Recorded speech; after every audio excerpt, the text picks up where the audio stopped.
Assalamualaikum warahmatullahi wabarakatuh. Perkenalkan, nama saya Adisti Aulia Maudida dari Prodi Pendidikan Sejarah Universitas PGRI Banyuwangi. Di sini saya akan membahas tentang sejarah peradaban Islam yang dikutip dari buku Dr. Siti Jubaidah MAG. Bab 1 membahas tentang pengantar sejarah peradaban Islam. Yang pertama yaitu tentang pengertian sejarah. Kata sejarah dalam bahasa Arab disebut tarik, berasal dari akar kata tarik atau taurik yang menurut bahasa berarti ketentuan masa, pemberitahuan tentang waktu, dan kadangkala kata tarikhus syai'i menunjukkan arti pada tujuan masa berakhirnya suatu peristiwa. Sedangkan menurut istilah berarti keterangan yang telah terjadi di kalangan pada masa yang telah lampau atau pada masa yang masih ada. Sejarah juga berasal dari bahasa Arab artinya syajaratun yang artinya pohon. Kalau ditelaah secara sistematis, memang sejarah hampir sama dengan pohon, yakni mempunyai cabang atau ranting, bermula dari sebuah bibit, kemudian tumbuh dan berkembang, layu dan tumbang. Seirama dengan kata sejarah adalah kata silsilah, kisah, hikayat yang berasal dari bahasa Arab.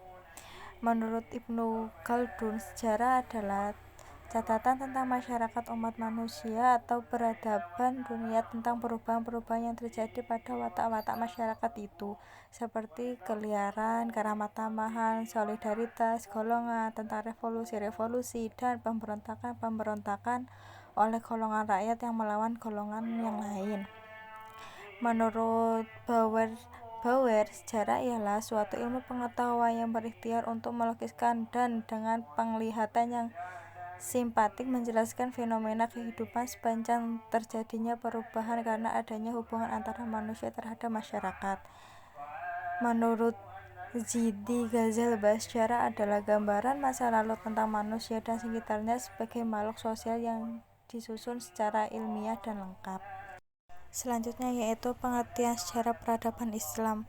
Menurut Konjaraningrat, kebudayaan paling tidak mempunyai 3 wujud. Yang pertama yaitu wujud ideal, yaitu wujud kebudayaan sebagai suatu kompleks ide-ide, gagasan, nilai-nilai, norma, peraturan-peraturan, dan lain-lain.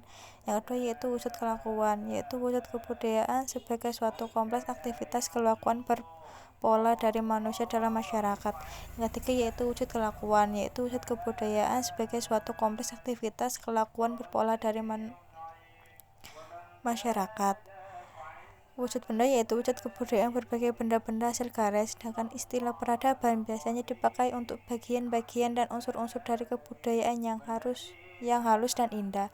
Jadi dapat disimpulkan bahwa definisi sejarah peradaban Islam yakni kejadian-kejadian atau peristiwa yang terjadi di masa silam yang diabadikan, di mana pada saat itu Islam merupakan pokok kekuatan yang sebab timbulnya suatu kebudayaan yang mempunyai sistem teknologi, seni bangunan, seni rupa, sistem kenegaraan, dan ilmu pengetahuan yang maju dan kompleks. Selanjutnya yaitu persoalan dalam sejarah. Sejarah sebagai kisah adalah hasil rekonstruksi para sejarawan, biasanya diterbitkan dalam sebuah buku. Sejarah sebagai ilmu atau seni di barat kritik sejarah perkembangan abad ke-17 hingga memperoleh kematangan pada abad ke-19 dengan lahirnya sejarah ilmiah yang diperoleh oleh Leopold van Ranke yang mengatakan bahwa sejarah harus menunjukkan apa yang sebenarnya terjadi. Selanjutnya yaitu historiografi dan periodisasi peradaban Islam. Periode awal sampai pada abad ketiga Hijriah. Ciri dari masa ini adalah belum terpecahkannya antara legenda dan tradisi Arab sebelum Islam dengan sejarah Islam yang relatif ilmiah yang muncul pada abad kedua Hijriah.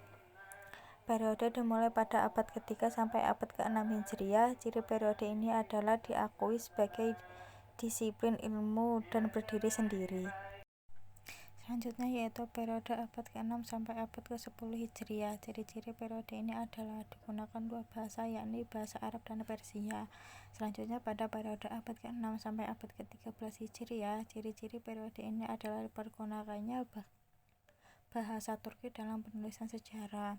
Periode sejarah Islam menurut Profesor Dr. Harun Nasution, Periodisasi sejarah Islam dibagi pada 3 periode. Yang pertama yaitu periode klasik pada tahun 650 sampai 1250 Masehi, meliputi 2 masa kemajuan yaitu masa Rasulullah SAW, Khulafaur Rasyidin, Bani Umayyah, dan masa-masa permulaan Daulah Bani Abbasiyah. Yang kedua yaitu periode pertengahan pada tahun 1250 sampai 1800 Masehi.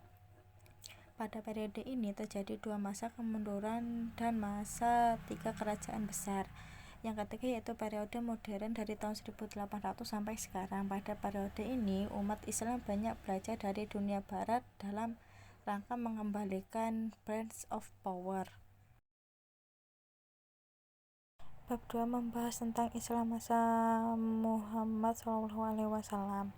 Sejarah Arab pra-Islam. Arab Baidah yaitu kaum Arab terdahulu yang sejarahnya tidak bisa dilacak secara rinci dan kompleks seperti Ad, Tsamud, Tahsan, Judain, Amlak, dan lainnya. Arab Aribah yaitu kaum Arab yang berasal dari keturunan Yarub bin Yasjub bin Kuhtan dan atau disebut pula Arab Qahtania. Arab Mustaribah yaitu kaum Arab yang berasal dari keturunan Ismail yang disebut pula Arab Adnaniyah. Yang B yaitu masa Nabi. Fase Mekah. Tahap pertama 3 tahun dakwah secara sembunyi-sembunyi. Tahap kedua dakwah secara terang-terangan. Tahap ketiga dakwah di luar Mekah. Yang kedua yaitu fase Mekah. Pada suatu ketika Jibril turun kepada beliau membawa wahyu dari Allah, seraya mengabarkan persekongkolan Quraisy yang hendak membunuh Rasulullah dan bahwa Allah telah mengizinkan beliau untuk pergi serta menempatkan waktu hijrah. Yang pertama yaitu Rasulullah membangun masyarakat baru. Langkah pertama dilakukan Rasulullah SAW adalah membangun masjid.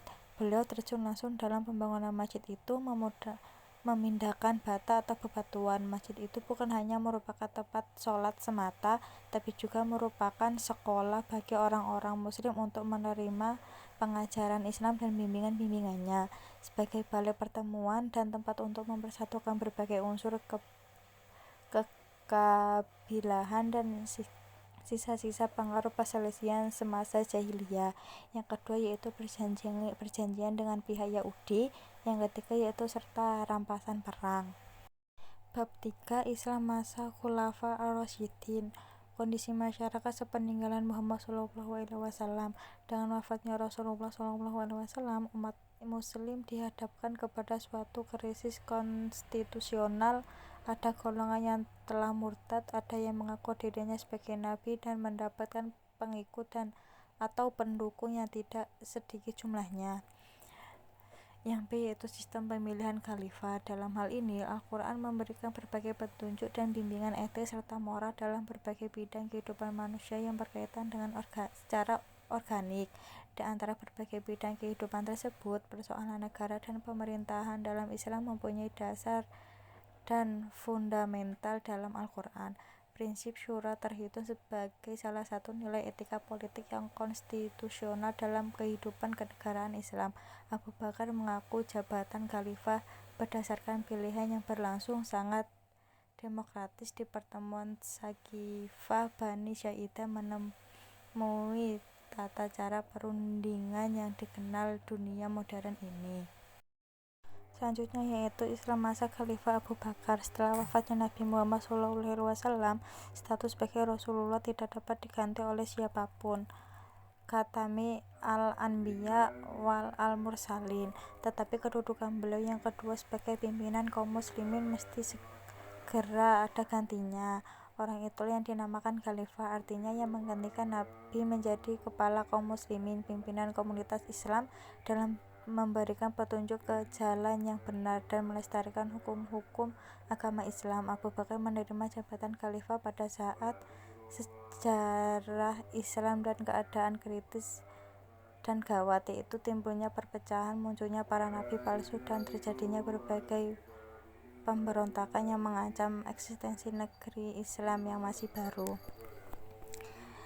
Biografi Abu Bakar As-Siddiq adalah salah satu sahabat Nabi Muhammad SAW yang mempunyai nama lengkap Abdullah Abi Quhafa at-Tamimi pada zaman pra-Islam bernama Abu Ka'bah, kemudian diganti oleh Nabi SAW menjadi Abdullah. Beliau lahir pada tahun 573 Masehi dan wafat pada tanggal 23 Jumadil Akhir tahun 13 Hijriah bertepatan dengan bulan Agustus 634 Masehi.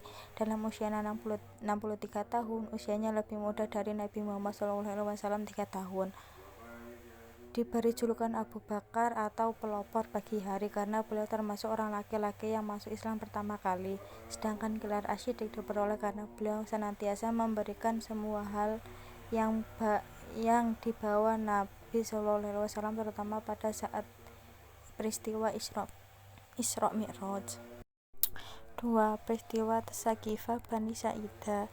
Dalam pertemuan itu, mereka mengalami kesulitan bahwa hampir terjadi perpecahan di antara golongan, karena masing-masing kaum mengajukan calon pemimpin dari golongan sendiri-sendiri. Dengan tenang, Abu Bakar berdiri di tengah-tengah mereka, kemudian berpidato yang isinya merinci kembali jasa kaum Ansor bagi tujuan Islam. Di sisi lain, ia menekankan pula anugerah dari Allah yang memberikan keistimewaan kepada kaum Muhajirin yang telah mengikuti Muhammad sebagai Nabi dan menerima Islam lebih awal dan rela hidup menderita bersama Nabi. Yang ketiga yaitu sistem politik Islam masa Khalifah Abu Bakar. 1.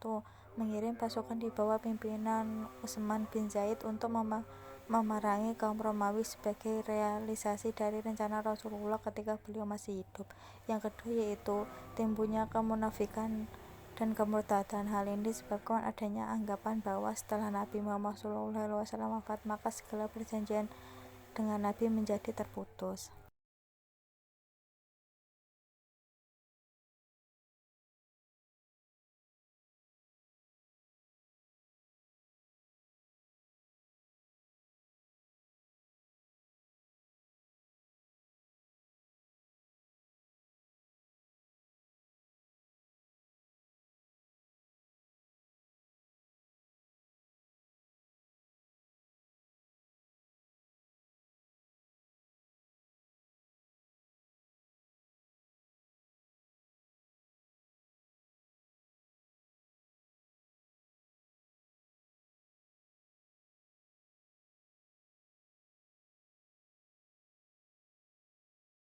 Yang keempat yaitu penyesalan kaum Riddat. Gerakan Riddat itu bermula dengan munculnya 3 tokoh yang mengaku dirinya Nabi guna menyaingi Nabi Muhammad SAW, yaitu Musailamah, Tulha, Aswad al-Insa.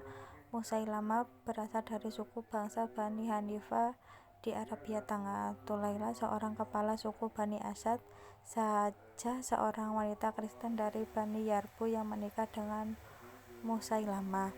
Yang D. Islam masa Khalifah Umar bin Khattab. Biografi. Nama lengkap Umar bin Khattab bin Nufail bin Abdil Uzza bin Ribah bin Abdullah bin Arkan bin Raza bin Adi bin Kab. Ibunya adalah Huntama binti Hashim bin Mughirah bin Abdullah bin Umar bin Mahzum. Ia berasal dari suku Adi, suatu suku dalam bahasa Quraisy yang terpandang mulia, megah, dan berkedudukan tinggi. Dia dilahirkan 14 tahun sebelum kelahiran Nabi. Yang kedua yaitu Ahlul Hal wal Aqdi. Secara etimologi, Ahlul Hal wal Aqdi adalah lembaga penengah dan pemberi fatwa, sedangkan menurut terminologi adalah wakil-wakil rakyat yang duduk sebagai anggota majelis syura yang terdiri dari alim, ulama, dan kaum cerdik pandai cendekiawan yang menjadi pemimpin-pemimpin rakyat yang dipilih atas mereka. 3. Pengembangan Islam sebagai kekuatan politik. Banyak metode yang digunakan Umar dalam melakukan perluasan wilayah, sehingga musuh mau menerima Islam karena perlakuan adil kaum muslim. Disitulah letak kekuatan politik terjadi dari usahanya. Pasukan kaum muslimin mendapatkan gaji dari hasil rampasan sesuai dengan hukum Islam. Yang keempat yaitu munculnya pemerintahan Arab. Kemenangan bangsa Arab terhadap bangsa Persia merupakan pukulan berat bagi Persia, baik secara ekonomi maupun dilihat dari sudut politik, sebab ketika itu Persia termasuk bangsa besar, sehingga ketika jatuh ke tangan Arab, Mereka kehilangan kedudukan sebagai raja dan seluruh harta kekayaan dikuasai oleh pemerintahan Arab. Yang kelima yaitu pembangunan kota baru. Adapun cara Khalifah Umar dalam mendirikan kota baru adalah pertama membangun masjid dan pengadaan air minum, baru kemudian kantor pemerintahan. Dari sinilah daerah tersebut berangsur-angsur menjadi kota dan sebagai pusat kebudayaan dan pengembangan ilmu pengetahuan dengan masjid sebagai sentralnya. Keenam yaitu lembaga perpajakan. Sebenarnya konsep perpajakan secara dasar berawal dari keinginan Umar untuk mengatur kekayaan untuk kepentingan rakyat.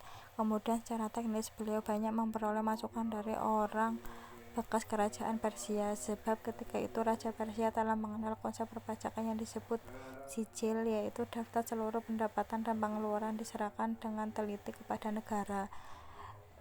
Yang yaitu Islam masa Khalifah Utsman bin Affan. Biografi nama lengkap adalah Utsman bin Affan bin Abdi Syam bin Abdi Manaf bin Qusay al-Quraisy.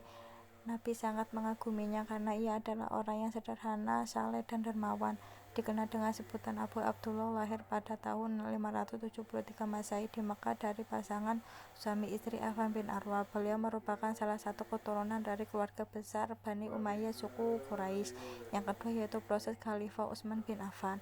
Pada zaman Khalifah Umar bin Khattab, tepatnya ketika beliau sakit, dibentuklah Dewan Musyawarah yang terdiri dari Ali bin Abi Thalib, Utsman bin Affan, Sa'ad bin Abi Waqqas, Talha bin Ubaidillah, Jubair bin Awam, dan Abdurrahman bin Auf. Salah seorang putra Umar, Abdullah, ditambahkan pada komisi di atas, tetapi hanya punya hak pilih dan tidak berhak dipilih.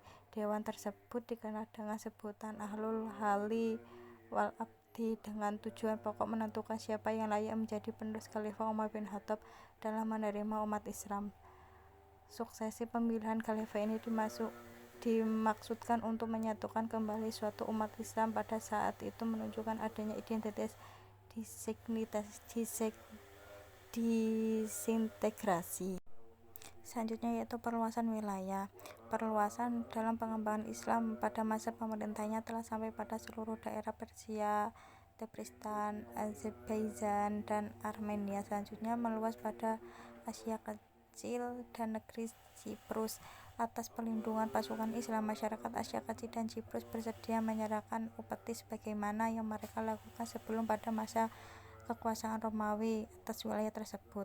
Yang keempat yaitu pembangunan angkatan laut. Pembangunan angkatan laut bermula dari adanya rencana Khalifah Utsman untuk mengirim pasukan ke Afrika, Mesir, Siprus, dan Konstantinopel. Siprus untuk sampai ke daerah tersebut harus melalui lautan. Oleh karena itu, atas dasar usul gubernur di daerah, Utsman pun menyetujui pembentukan armada laut yang dilengkapi dengan personil dan sarana yang memadai pada saat itu. Muawiyah, gubernur di Syria, harus menghadapi serangan-serangan angkatan laut Romawi di daerah-daerah Persia provisinya. Untuk itu, ia mengajukan permohonan kepada Khalifah Utsman untuk membangun angkatan laut dan dikabulkan oleh Khalifah. Sejak itu, Muawiyah berhasil menyerbu Romawi. Mengenai pembangunan armada itu sendiri, Muawiyah tidaklah membutuhkan tenaga Asia sepenuhnya karena bahasa Kopti, begitupun juga penduduk pantai Levant yang berada di Finikia itu ramai-ramai menyediakan dirinya untuk membuat dan memperkuat armada tersebut. Itulah pembangunan armada yang pertama dalam sejarah dunia Islam. Selanjutnya yaitu yang kelima, pendewan Ushaf Utsmani. Penyebaran Islam bertambah luas dan para qori pun tersebar di berbagai daerah, sehingga perbedaan bacaan pun terjadi yang diakibatkan perbedaan qiraat atau qiroi yang pada mereka. Sebagai orang muslim, mereka puas karena perbedaan tersebut disandarkan pada Rasulullah SAW. Tapi keadaan demikian bukan berarti tidak menimbulkan keraguan pada generasi berikut yang tidak percaya langsung bertemu Rasulullah. Ketika terjadi perang di Armenia dan Azerbaijan dengan penduduk Iran, di antara orang yang ikut menyerbu kedua tempat tersebut adalah Hudzaifah bin Ali Yaman. ia melihat banyak perbedaan dalam cara membaca Al-Quran sebagai bacaan tercampur dengan kesalahan, tetapi masing-masing berbekal dan mempertahankan bacaannya. Bahkan mereka saling mengkafirkan. Melihat hal tersebut, beliau melaporkan kepada Khalifah Utsman. Yang keenam yaitu konflik dan kemelut politik. Islam pemerintahan Utsman berlangsung selama 12 tahun. Pada masa awal pemerintahannya, beliau berhasil memerintahkan Islam dengan baik sehingga Islam mengalami kemajuan dan kemakmuran sangat pesat. Situasi politik di akhir masa pemerintahan Utsman benar-benar semakin melahirkan perlawanan dari masyarakat. Misalnya kodifikasi Al-Quran dengan tujuan supaya tidak terjadi kesimpangsiuran telah mengandung kencaman melebihi dari apa yang tidak diduga. Lawan-lawan politiknya menuduh Utsman bahwa ia sama sekali tidak punya otoritas untuk menetapkan edisi Al-Quran yang ia bukukan. Mereka mendakwa Utsman secara tidak benar telah menggunakan kekuasaan agama yang tidak dimilikinya. Saya ucapkan terima kasih. Apabila ada kesalahan kata atau tutur kata saya, kurang lebihnya mohon maaf. Wassalamualaikum warahmatullahi wabarakatuh.